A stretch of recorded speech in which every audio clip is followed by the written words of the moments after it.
School की uniform को uniform बोलते हैं, ड्रेस नहीं बोलते। क्यों? यूनिफॉर्म सिविल कोड समझा रहा हूं आपको इस वीडियो में, क्योंकि बीजेपी के बहुत ही महत्वपूर्ण स्थान रखता है ये मैनिफेस्टो में। और देश की स्थिति कुछ इसी तरह है इस समय, समय की मांग भी कुछ इस तरह है, और मेरी भी इच्छा यही है कि यूनिफॉर्म सिविल कोड हमारे देश में जल्द से जल्द आए। और मैं ये बता दूं आपको कि अभी टीवी पे हिंदू मुसलमान की डिबेट्स बहुत बढ़ेंगी। अभी आप ही के जान पहचान के लोग हिंदू मुसलमान के स्टेटस लगाएंगे व्हाट्सएप पे, बहुत ज़्यादा क्वांटिटी में लगाएंगे। तो उन स्टेटस को देख के और उन डिबेट्स को देख के अपनी राय बनाने से अच्छा है कि रियलिटी को समझते हुए, फैक्ट्स को समझते हुए, इस वीडियो को पूरा देखते हुए अगर अपनी राय बनाएंगे तो ज़्यादा इंटेलिजेंट कहलाएंगे। कोई भी आपसे अगर आपकी राय पूछेगा यूनिफॉर्म सिविल कोड पे, तो आज की वीडियो में आपको ऐसा समझा दूंगा कि अपनी राय आप आगे देने से पीछे नहीं हटेंगे और लोग भी सोचेंगे क्या राय दी है इसने। तो चलिए शुरू करते हैं। यूनिफॉर्म जो स्कूल की होती है, पहले ऐसे समझते हैं, स्कूल की यूनिफॉर्म को यूनिफॉर्म बोलते हैं। क्यों? क्योंकि वो एक जैसी होती है, यूनिफॉर्मिटी होती है। लेकिन मैं ये पूछता हूं, क्या वाकई जैसी होती है? क्या हूबहू एक जैसी होती है? सारे 8 नंबर के जूते, मेरा पैर 10 नंबर का है, मेरे में घुसा ही नहीं, किसी का पैर 6 नंबर का है, उसके लिए ढीला है। तो जब हम कहते हैं हूबहू एक जैसा, उसे यूनिफॉर्म नहीं कहते, उसे बोलते हैं होमोजीनियस। और हम होमोजीनियस सिविल कोड की बात नहीं कर रहे, हम बात कर रहे हैं यूनिफॉर्म सिविल कोड की। तो फिर होमोजीनियस और यूनिफॉर्म में ये फर्क है कि होमोजीनियस मतलब हूबहू एक जैसा, और यूनिफॉर्म मतलब बेशक वो हूबहू एक जैसा नहीं है, लेकिन फिर भी उतना एक जैसा है कि आप कोई भेदभाव ना कर पाए, कोई भी डिस्क्रिमिनेशन ना कर पाए। आप किसी बच्चे को, 2 बच्चों को खड़ा करो यूनिफॉर्म के साथ, आप ये नहीं बता पाओगे कि कौन सा अमीर है, कौन सा गरीब है, कौन सा हिंदू है, कौन सा मुसलमान है, उनकी जात पात, औकात, पंथ, धर्म कुछ नहीं बता पाओगे आप उनकी यूनिफॉर्म देख के। लेकिन फिर भी वो हूबहू जैसा नहीं है।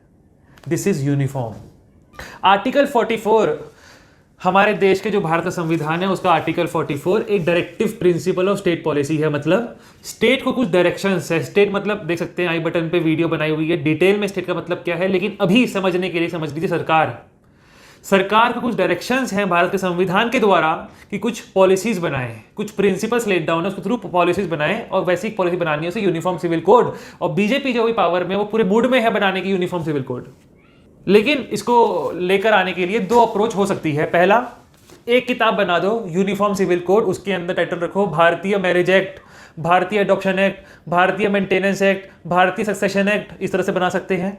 उसमें सभी के लिए हूबहू एक जैसे कानून होंगे। कोई भी किसी को भी रिलीजन के बेस पे डिस्क्रिमिनेट नहीं कोई कर पाएगा, सबके लिए एक जैसे कानून। जैसे मैरिज हो रही है, मैरिज में अभी हिंदुओं में होता है सिंदूरदान होगा, मंगलसूत्र होगा, सप्तपदी होगा, मुसलमानों में कबूल है, किसी और धर्म में कोई और प्रोसीजर है, ये सब अभी माना जाता है शादी। लेकिन तब नहीं माना जाएगा, तब बोलेंगे कि जो मैरिज रजिस्टर्ड है वो मैरिज मानी जाएगी शादी के लिए, जो शादी हुई है उनकी, वरना नहीं मानी जाएगी। आप बोलोगे तो बहुत ही बढ़िया है, यही होना चाहिए। लेकिन इसमें बहुत सारी परेशानियां भी हैं, और परेशानियां समझने के लिए आपको ऊपर से हिंदू मुसलमान देखना बंद करना पड़ेगा और ग्राउंड लेवल पे आके समझना पड़ेगा कि एक गरीब आदमी के बारे में सोचिए, उसके लिए क्या है रजिस्ट्रेशन? कुछ भी नहीं। वो जो शादी कर रहा था वैसे ही अभी भी शादी करेगा। अब आप सोचिए ऐसा कितना मिसयूज हो सकता है। एक हस्बैंड जो है, अगर उसके मालूम पड़ गया कि मेरी मैरिज रजिस्टर्ड है नहीं और अब तो यही कानून है, तो वो कभी भी अपनी वाइफ को घर से बाहर निकाल सकता है कि देखो हमारे में सतपदी हुई थी, ये सब तो माना जाएगा नहीं, अब तो कोर्ट रजिस्ट्रेशन होना चाहिए था, तो शादी हमारी हुई नहीं, निकलो यहाँ से। तो आप समझ पा रहे हैं कि अगर सिर्फ कंपलसरी कर दिया जाए इसी को, कितना इसका बुरा मतलब मिसयूज हो सकता है हमारे देश में। और भी बहुत सारी छोटी छोटी प्रॉब्लम्स आएंगी हमें। जैसे अभी सिर्फ हिंदुओं को ये बेनिफिट है हमारे देश में, हिंदू अनडिवाइडेड फैमिली HUF के थ्रू हम टैक्स सेविंग कर सकते हैं। लेकिन तब वो हमारे यहाँ से छूट जाएगा, क्योंकि हिंदू क्या मुस्लिम क्या, अगर पूरी तरह से एक ही किताब होगी सभी के लिए तो ये अप्रोच गलत अप्रोच है। एक दूसरी अप्रोच समझिए आप, बहुत प्रैक्टिकल अप्रोच है, लेकिन आप खुद सोचिए उस अप्रोच को समझने से पहले कि क्या हमारे देश में uniform civil code already exist कर रहा है या नहीं, ये सोचिए आप। क्योंकि कॉन्ट्रैक्ट एक्ट सभी पे अप्लाई होता है, कुछ एक्सेप्शंस को निकाल दो तो IPC, CPC, CRPC सभी पे अप्लाई होगा, एविडेंस एक्ट सब पे अप्लाई होगा, भारत का संविधान सभी पे अप्लाई होगा। तो यूनिफॉर्म सिविल कोड तो हमारे पास ऑलरेडी है, फिर हम क्यों बात कर रहे हैं यूनिफॉर्म सिविल कोड की? बीजेपी के मैनिफेस्टो में इतना ऊपर क्यों है यूनिफॉर्म सिविल कोड? आर्टिकल 44 क्यों बोलता है यूनिफॉर्म सिविल कोड के बारे में? वो इसलिए क्योंकि गिन चुन के 2-3 इश्यूज बचते हैं जो वाकई डिस्क्रिमिनेटरी हैं, वाकई प्रॉब्लमेटिक है, हमारे देश को कभी आगे नहीं बढ़ने देंगे, ऐसे कानून है वो।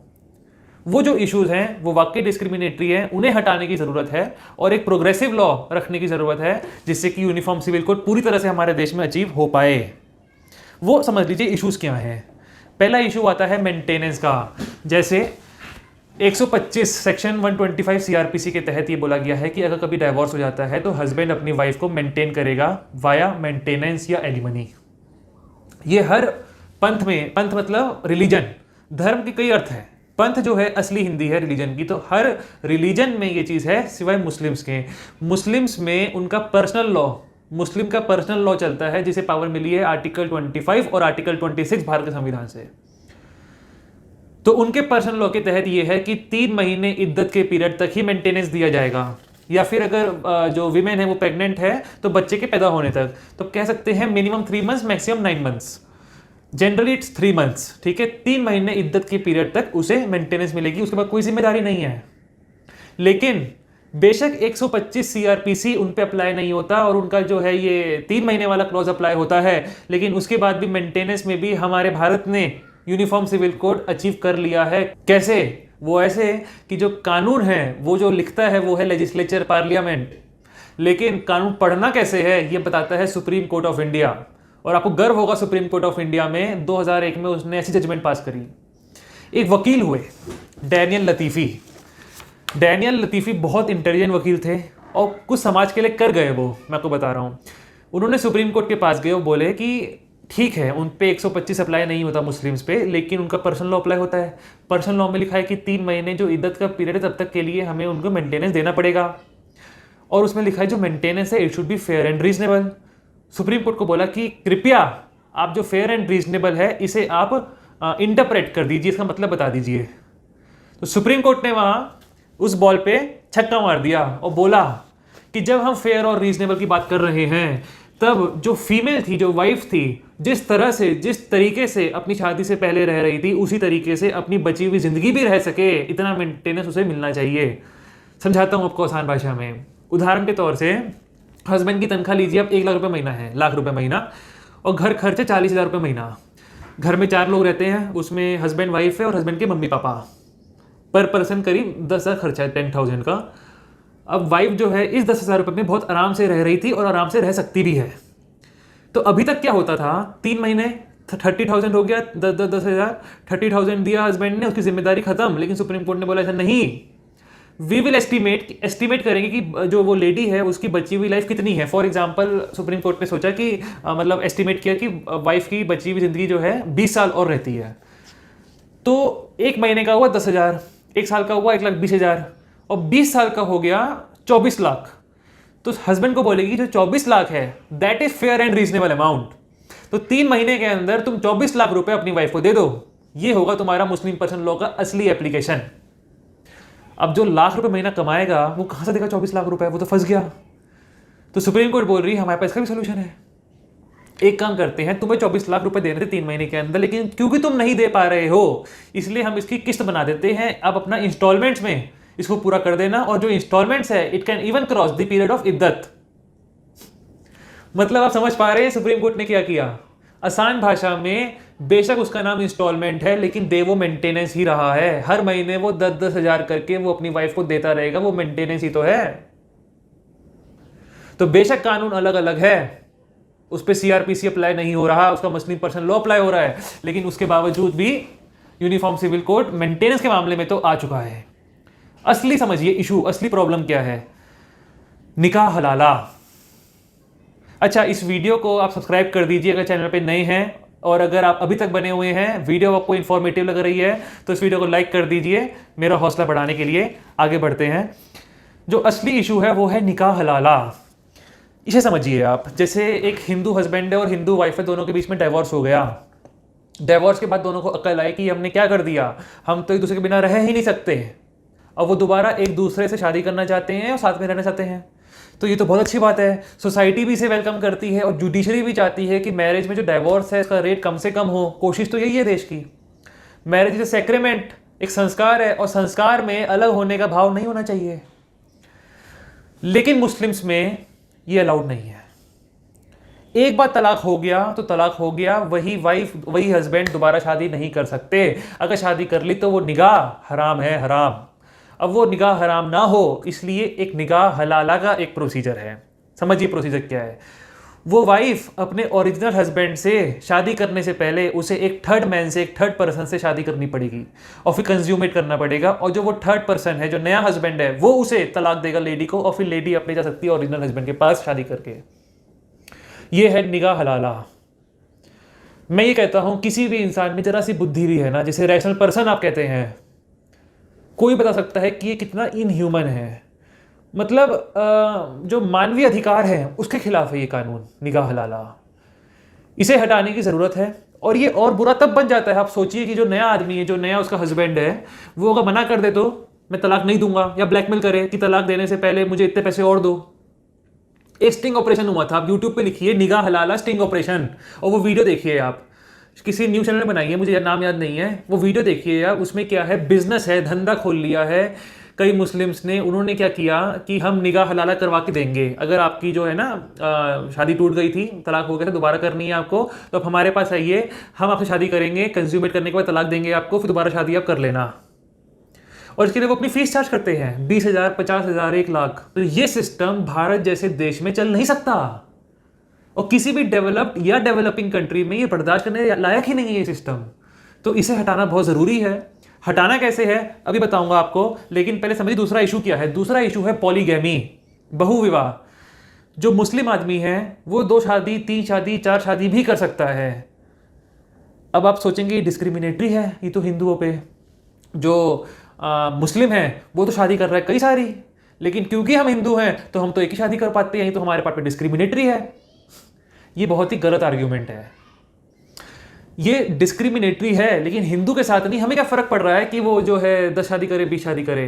वो डिस्क्रिमिनेटरी है मुस्लिम महिलाओं के साथ, उनकी वाइफ के साथ, क्योंकि वो बाय रिलीजन मुस्लिम हैं, इसलिए उनको अपने ही घर में दूसरी, तीसरी, चौथी वाइफ बर्दाश्त करनी पड़ेगी। अगर वो हिंदू वाइफ होती, उस हिंदू महिला होती, तो फिर उसका हस्बैंड 2, 3, 4 शादी नहीं कर पाता।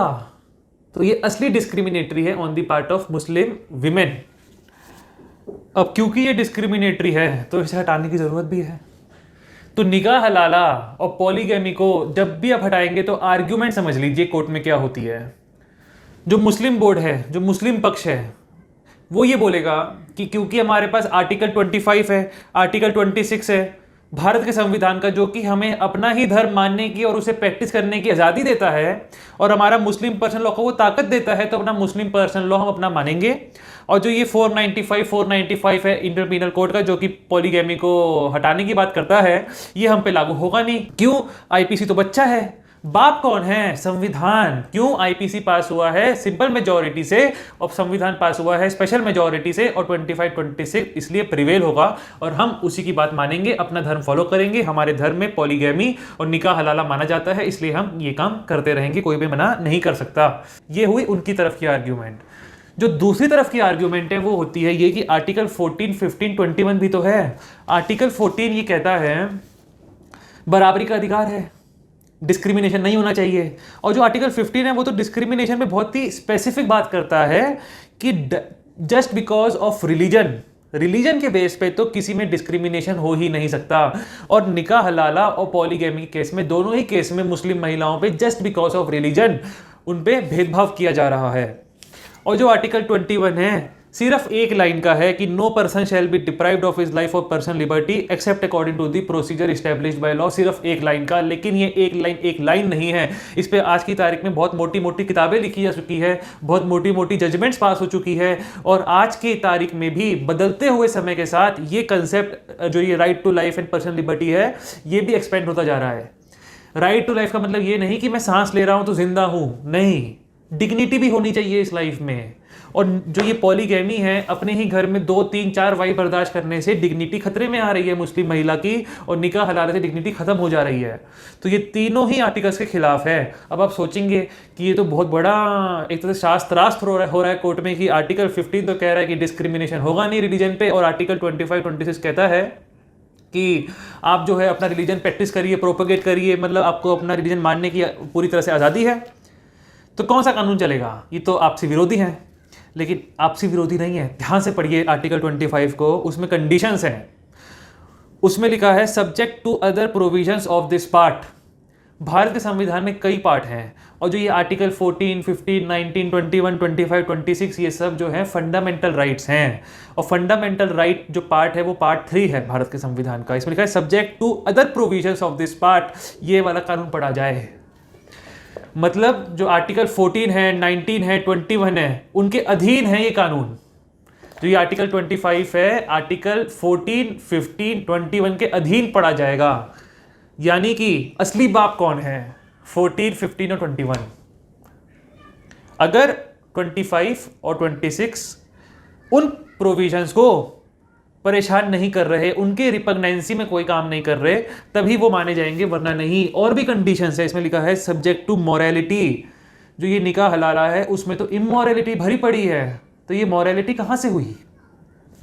एक बात और लिखी हुई है बहुत मजेदार, कि जो state can make any law to regulate or restrict the secular activity which may be associated with religious practice. मैं समझाता हूँ आसान भाषा में।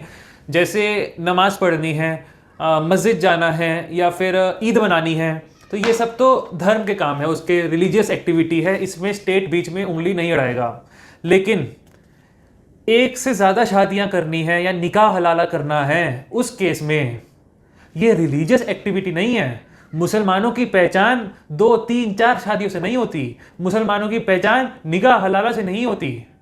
तो ये एक एसेंशियल एलिमेंट इस्लाम का नहीं है। इसलिए state can make law to regulate और टू रिस्ट्रिक्ट पॉलीगैमी, निकाह हलाला। तो ये पॉलीगैमी, निकाह हलाला इस डिबेट से बहुत आसानी से हटाए जा सकते हैं, और हटा भी दिए जाएंगे, इसमें कोई शक नहीं है। प्रॉब्लम ये नहीं है, प्रॉब्लम उससे बड़ी ये है कि मुस्लिम्स में पॉलीगैमी थी, तो हिंदुओं ने एक गुट बनाया और बोला कि ये तो मुस्लिम्स जो हैं अपने वाइफ और बच्चों के नाम कर करके बहुत सारा टैक्स सेव कर लेंगे, तो हिंदुओं को क्या बेनिफिट हुआ? तो हिंदुओं को बेनिफिट हुआ, हिंदू अनडिवाइडेड फैमिली HUF का वरदान मिला हमें, इसके थ्रू आप अपनी टैक्स सेविंग कर लो। अब क्योंकि पॉलीगैमी खत्म हो जाएगी मुस्लिम में, तो हिंदू अनडिवाइडेड फैमिली भी तो खतरे में आ जाएगा। अभी तक पॉलीगैमी थी, हमें कोई परेशानी नहीं थी, लेकिन HUF हट जाएगा तब तो ये बहुत बड़ी परेशानी हो जाएगी हमारे लिए। तो अगर गवर्नमेंट एक इंडियन अनडिवाइडेड फैमिली या भारतीय अनडिवाइडेड फैमिली के नाम से सभी धर्मों को दे दें, तब कोई दिक्कत नहीं है। लेकिन आपको बता दूं मैं, प्रैक्टिकली जो गवर्नमेंट है ना, कोई भी गवर्नमेंट हो, वो कुछ भी देख सकती है, वो निकाह हलाला देख सकती है, वो पॉलीगैमी देख सकती है, लेकिन टैक्स कम हो जाए ये नहीं देख सकती। बहुत टैक्स उसे लॉस होगा इस चीज़ से। तो ये वाकई देखने वाली बात रहेगी कि जब पॉलीगैमी हटाई जाएगी तो HUF का क्या होगा। अब जो कंक्लूजन है इस वीडियो का, या फिर ओपिनियन जिसे आप कहते हैं, वो ये है कि यूनिफॉर्म सिविल कोड समय की मांग है, आना चाहिए, लेकिन एक होमोजीनियस सिविल कोड ज़रूरत नहीं है। मैं मानता हूँ कि जो किसी भी एक्ट का जो नाम है वो हिंदू, मुस्लिम या फिर क्रिश्चियन से ना शुरू होते हुए भारतीय से चालू होना चाहिए, कि भारतीय मैरिज एक्ट, भारतीय डाइवोर्स एक्ट, भारतीय मेंटेनेंस एक्ट, भारतीय अडॉप्शन एक्ट, भारतीय सक्सेशन एक्ट, तो अच्छा लगेगा सुनने में। लेकिन हमारे लिए ये इतना बड़ा इशू भी नहीं है कि इसे हम प्रायोरिटी पे सॉल्व करें। हमारे देश में अभी और भी बहुत सारी बड़ी बड़ी प्रॉब्लम्स हैं जो हमें सॉल्व करने हैं। अगर हम इसे सॉल्व करने गए तो निश्चित ही दंगे आ जाएंगे हमारे देश में, क्योंकि हर रिलीजन को बहुत कुछ दांव पे लगाना पड़ेगा। ट्राइबल सोसाइटी के लिए तो बहुत बड़ी प्रॉब्लम हो जाएगी। तो बेशक नाम अलग अलग है, तो क्या हुआ, हमारा जो यूनिफॉर्म सिविल कोड है हमने ऑलमोस्ट अचीव कर लिया है, और इसे फुली अचीव करने के लिए हमें जो चल रहा है जैसे वैसे चलते रहने देना चाहिए। कोई भी अगर डिस्क्रिमिनेटरी पार्ट हो, जैसे निकाह हलाला या फिर पॉलीगैमी, ये सब जो चीज़ें हैं ना, इन्हें हटाते चले जाना चाहिए। तो फिर हम यूनिफॉर्म सिविल कोड बहुत आराम से, लॉजिकली तरीके से और बहुत प्यार से अचीव कर लेंगे। ये अप्रोच एक सही और प्रैक्टिकल अप्रोच मैं ऐसा समझता हूं, यही अप्रोच होनी चाहिए मेरे हिसाब से। ये है आज का कंक्लूजन इस वीडियो का। और एक अप्रोच और बनाइए आप, कि जब भी मैं वीडियो बनाता हूँ ना बेसिकली कॉन्स्टिट्यूशन पे, तो वाकई बता रहा हूँ खोपड़ी छिल जाती है समझने में। और इस वीडियो को और फैलाइए, और लोगों तक दीजिए, आप शेयर करिए इस वीडियो को अपने व्हाट्सएप स्टेटस पे, और मेरा सहयोग बढ़ाने के लिए चैनल को सब्सक्राइब करिए और वीडियो को लाइक करिए। बहुत बहुत शुक्रिया आपका। फिर मिलते हैं एक नए वीडियो में।